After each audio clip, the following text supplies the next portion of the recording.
মিলে দুর্নীতির সঙ্গে সরাসরি মুখ্যমন্ত্রী নিজে যুক্ত।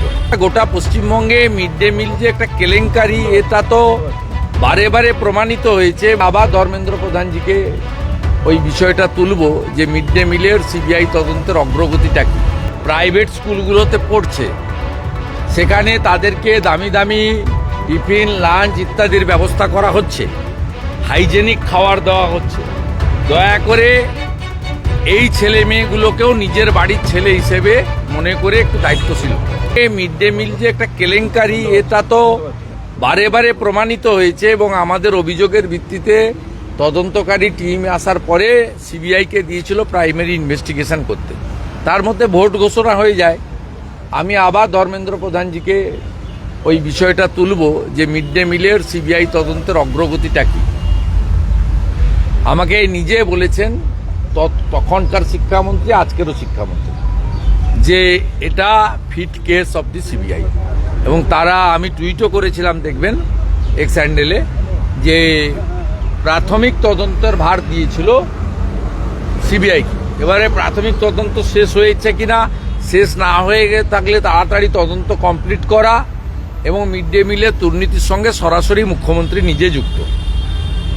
মুখ্যমন্ত্রী যুক্ত এই কারণে, মুখ্যমন্ত্রী যখন হিঙ্গলগঞ্জে গেছিলেন কম্বল বিতরণ করতে 2023 সালে, সেই সময় তিনি মিড ডে মিলের টাকা থেকে উত্তর চব্বিশ পরগনা প্রশাসন 1,80,00,000 টাকা দিয়ে তার মিটিং এবং কম্বল কেনার ব্যবস্থা করেছিল।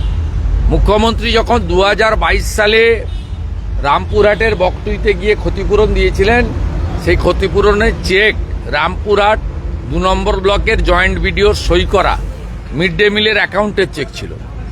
মুখ্যমন্ত্রী যখন নেতাজি ইন্ডোর স্টেডিয়ামে করমণ্ডল এক্সপ্রেসের আহতদেরকে 20,000 টাকা করে চেক তুলে দিচ্ছিলেন অনুষ্ঠান করে, পাবলিসিটি করে, সেই চেকগুলো ভগবানপুর 1 নম্বর ব্লকের মিড ডে মিলের টাকা থেকে।